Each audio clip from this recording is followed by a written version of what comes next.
अहिंसा परमो धर्म की। आचार्य गुरुवर श्री कुंड कुंड भगवान की। आचार्य गुरुवर श्री ज्ञान सागर मुनि महाराज की।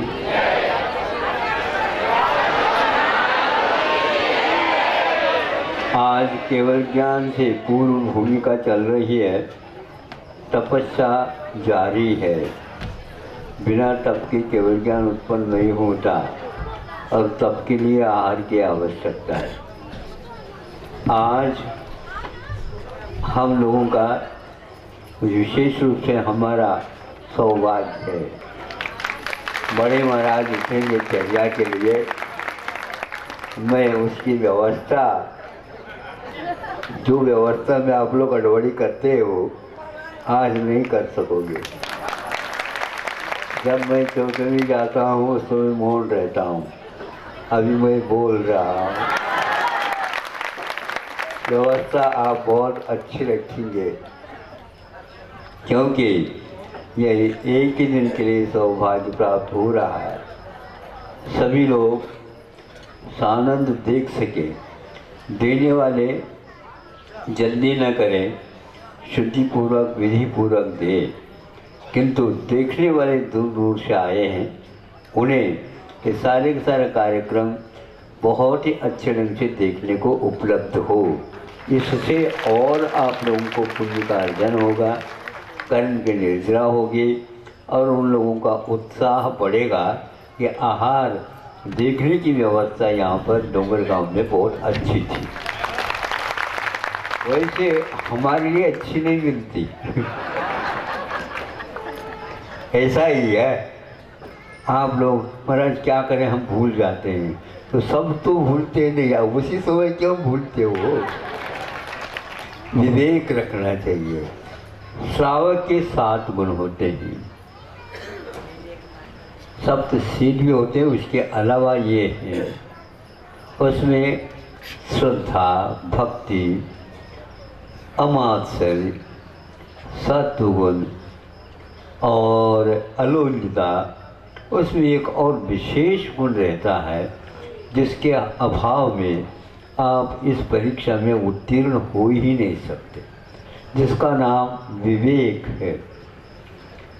बुद्धि तो सबके पास है, ज्ञान तो सबके पास है, तो जानते तो सब लोग हैं, लेकिन उस समय क्या होता पता नहीं। महाराज इसमें तो हमारा कोई दोष नहीं, लगता है कि आपके कारण ही हमें ऐसा होता तो है, लेकिन पेपर आपको देना है। हाँ, आप लोगों बहुत जल्दी अन्यत्र समय होता था। अच्छा देखो सुनो, आप लोग आहार का समय हो गया बताते हैं। उसमें क्या भरते हैं? पानी भरते हैं, तो कैसा पानी भरते हैं? नल का पानी दे दो तो क्या होगा? पानी छना हुआ चाहिए, वो भी छान करके हम ले आए। पियोगे तो वह पानी झरना बना रहेगा। इसलिए आप लोग, ये चल सकता महाराज, ये चल सकता, चलाने में तो सब कुछ चल सकता, जिसके पास पैर नहीं वो उसको भी चला सकता। ऐसा नहीं, विवेक से काम लो। अब अपने आप ही सरकार कहने लगी कि कुआं खोदना आवश्यक है, तालाब खोदना आवश्यक है, और पानी एक बूंद भी बाहर नहीं जाना चाहिए, ये भी आवश्यक है। जमीन के भीतर जाना चाहिए, ये भी आवश्यक है। जाएगा तो अपने आप ही कुएं का पानी भी अपने आप ही स्तर बढ़ेगा। और शुद्ध जल की व्यवस्था नहीं है तो बिस्लरी वाटर क्या बोलते हैं? बिस्लरी। तो ये क्या है? जिस देश में पानी भी बिकता है उसकी संपदा कम हो रही होती है, ये ध्यान रखो। सही संपदा तो अध्यात्म है, दर्शन है, आस्था है, देवगुरु शास्त्र की ओर दृष्टि जाना चाहिए। ये सब बातें आप लोगों को सीखना है। मुनि महाराज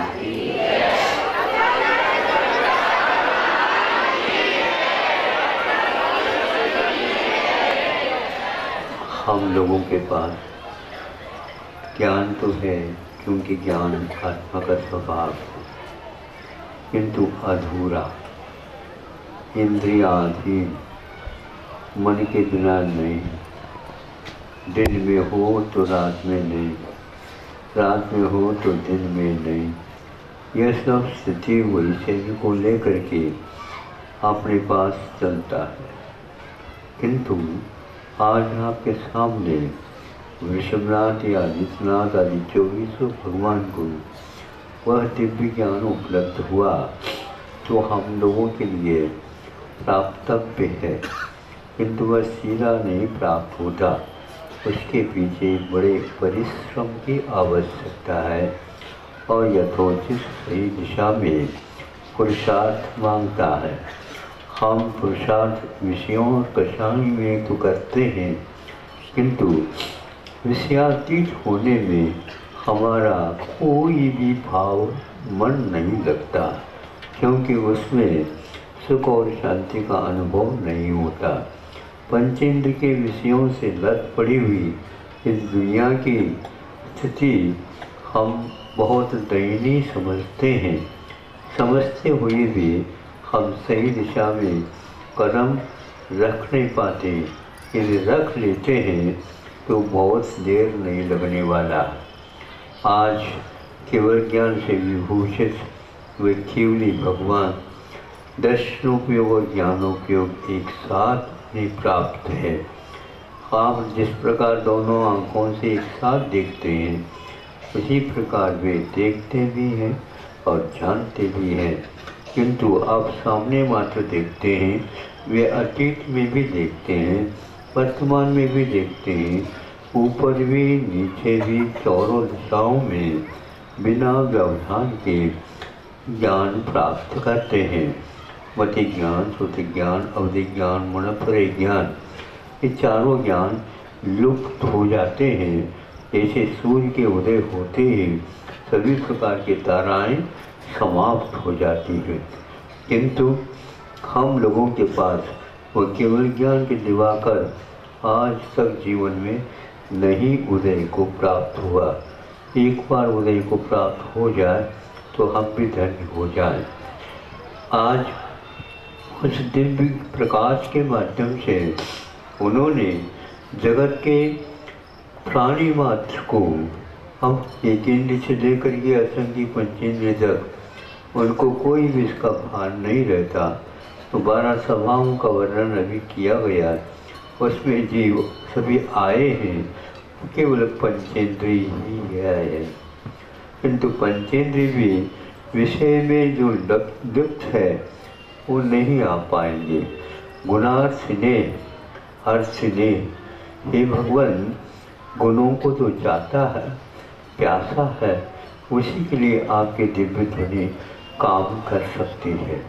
उन्होंने मुख्य रूप से सबको जानते हुए देखते हुए एक ही बात मुख्य रूप से बात कही है, वह हम अपने आचार में अहिंसा लाए, विचारों में अनेकांत। हम किसी के अस्तित्व को नकारे नहीं, किंतु उस अस्तित्व को उसी रूप में स्वीकारें। हम अपने अस्तित्व को तो रखते हैं, किंतु दूसरे के अस्तित्व को नकारते हैं। होगा, वो भी आपके लिए होगा कहीं भी, भले ही वह महाप्रासाद में होगा, किंतु हम जो अपने कुटिया में ही मस्त हैं, हमें तो कुटिया में रहना है और वो अपने आप में रहें। इसी प्रकार भगवान का महाप्रासाद हम लोगों के काम में नहीं आने वाला।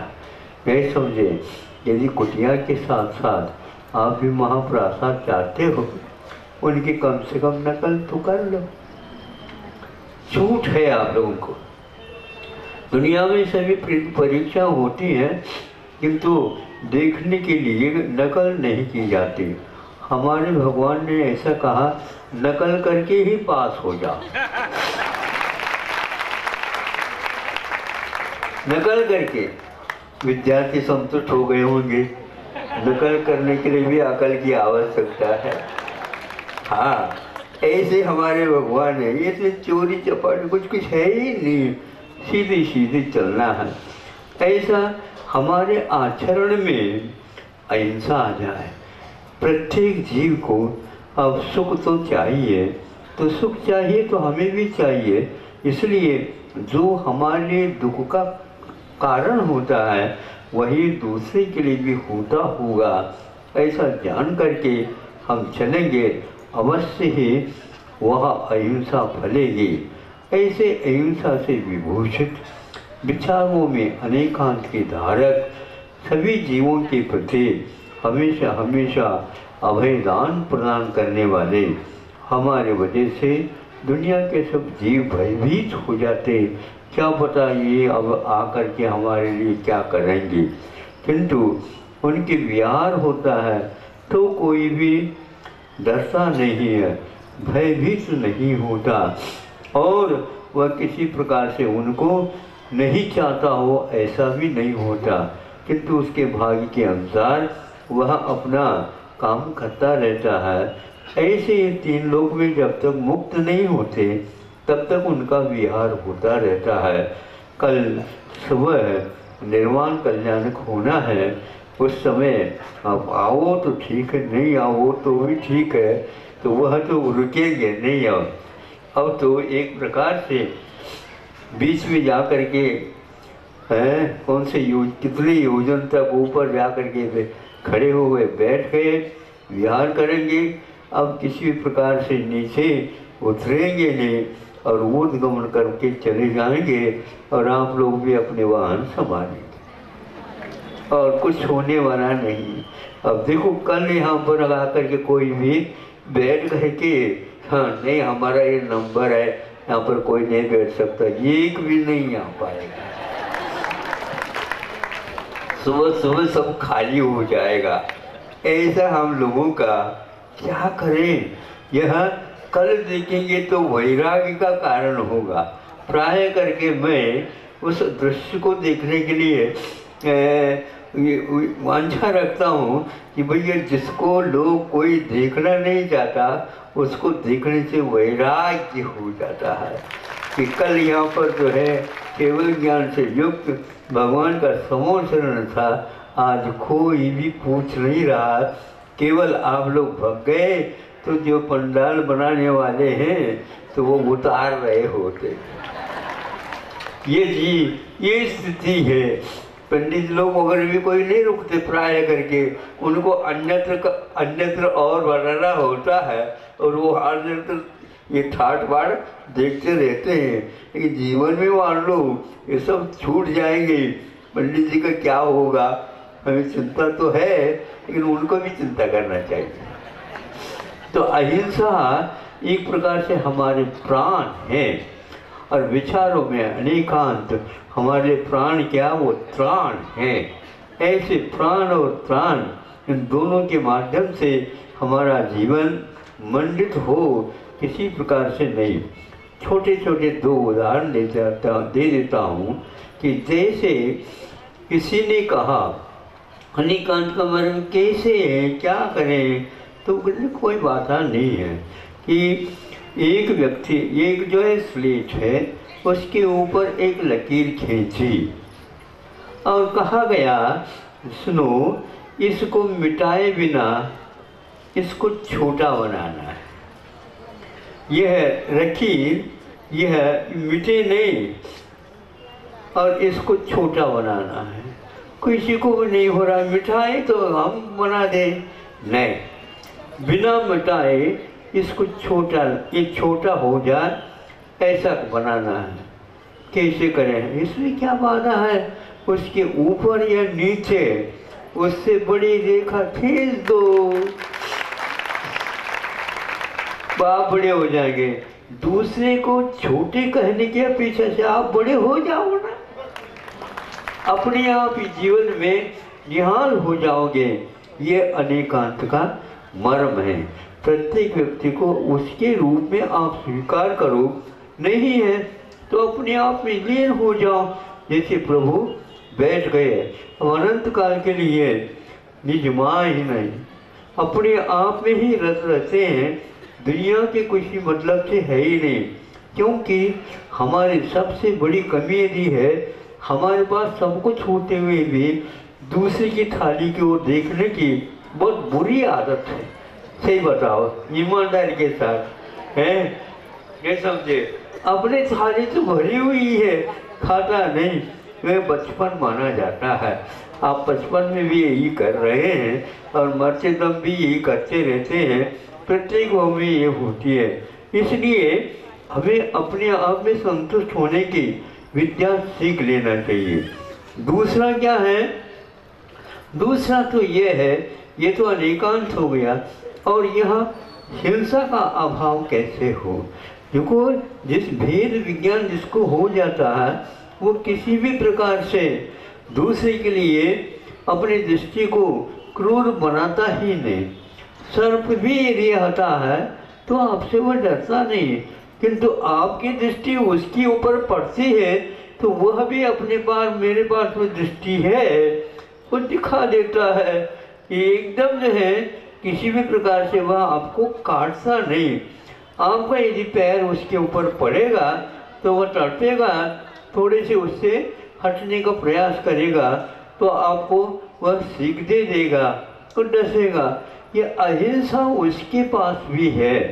बिल्ली के पास पंजे हैं और दाढ़ दबाड़ है, उसके माध्यम से चूहे को वह इस प्रकार पकड़ लेता है वो हिल भी नहीं सकता और उसको खा जाता है। उसी पंजे और जबाड़ से अपने जो बच्चे हैं उसको भी उठाता है। अब ये बताओ, उन पंजों में अहिंसा नहीं है क्या? है क्या नहीं? बताओ, सही बताओ। तो आप उसी मुख से शब्दों के, एक तो अपने बच्चों के लिए लाड़ प्यार कर रहे हो और दूसरे के लिए दुत्कार रहे हो। एक अदृष्टि का फेर है। इसलिए अहिंसा का प्रयोग कर दीजिए और हिंसा को अविराम देने दीजिए। ज़्यादा नहीं कहना चाहता हूँ, समय हो गया, उधर भी जाना है। ये दो बिंदु आपके सामने दी है, एक रेखा और ये दया का विचार। अहिंसा परमो धर्म।